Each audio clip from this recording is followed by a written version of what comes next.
morning, good morning, good morning, good morning. How's everybody doing this morning?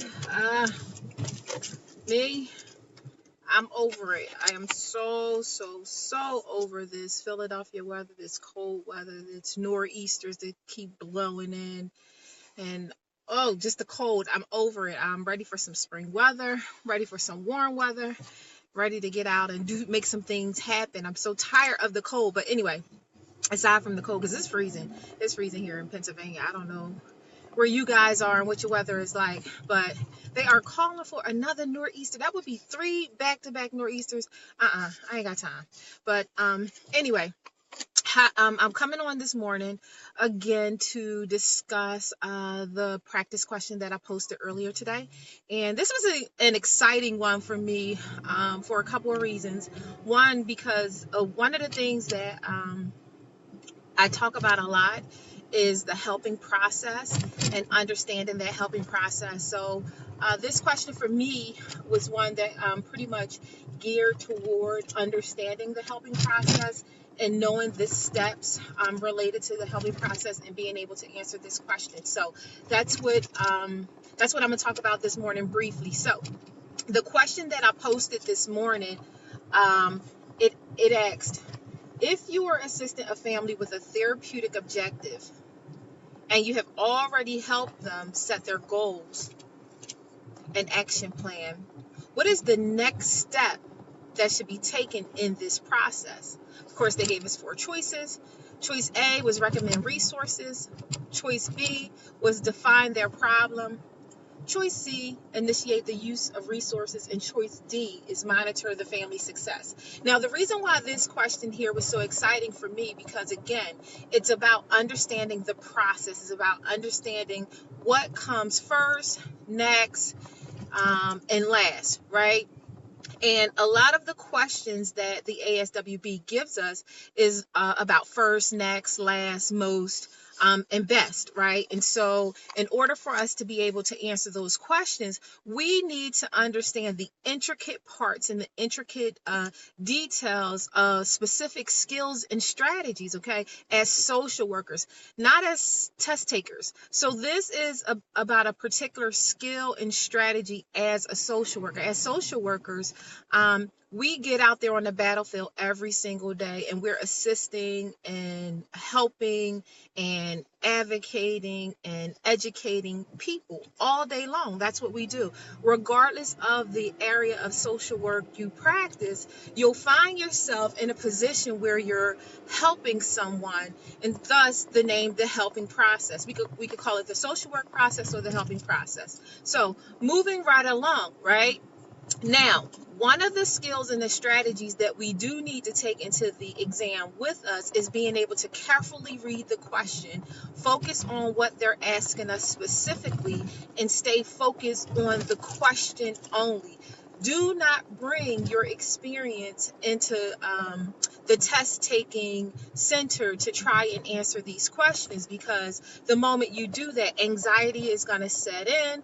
You're going to start contending with the answer choices, and you'll get frustrated and confused about what you should select because you're thinking about your own personal practice experience. So we need to first remove that, okay? So this question is very specific and is very intricate, and it's asking like step 1, step 2, step 3, right? And so if we understand those specific steps, then we can answer this question adequately. So now, just to back up just a little bit, as social workers, one of the things that we're compelled to act, right? So that's why we're in this field. We like helping. We love getting out there and doing things. And so we see a situation, we see a problem, and we want to go right into action. And I believe that this question right here was kind of like a setup for that too, because there's 2 answer choices we can pretty much rule out. And I'm going to easily just go ahead to rule out answer choice B,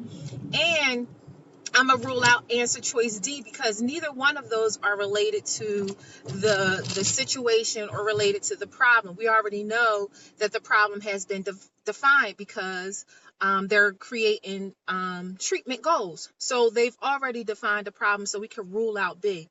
and monitor the family's success. Well, we're not even there yet. So we can automatically rule out D because we're only at the phase of creating the treatment plan. I hope that makes sense. So with us being at that phase of only creating the treatment plan, now we need to look at answer A and answer C. Now here's where the fun happens, right? Because again, as social workers, we're so inclined to go right into action. So I know what the problem is. I created the goals. Now I need to initiate resources. And wrong answer. And here's why. I'm explain why. We don't go right into initiating the use of resources because first we have to understand what resources the client want to use. So now we need to recommend. Now you'll say, well, why would I recommend resources? And the client is supposed to choose da da da da da. True, right?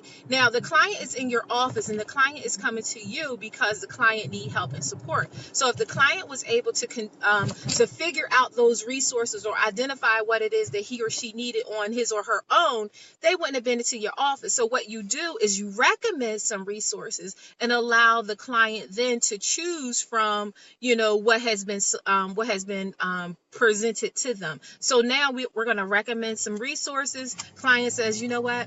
I'm gonna go ahead and try the food bank, and maybe I'll go ahead and decide to start working with a budget management counselor. Okay, so they chose the resources or they chose the intervention that you recommended to them, and you go ahead and you create that, and then you put it into the treatment plan, and then the next phase after that would be to initiate the resources.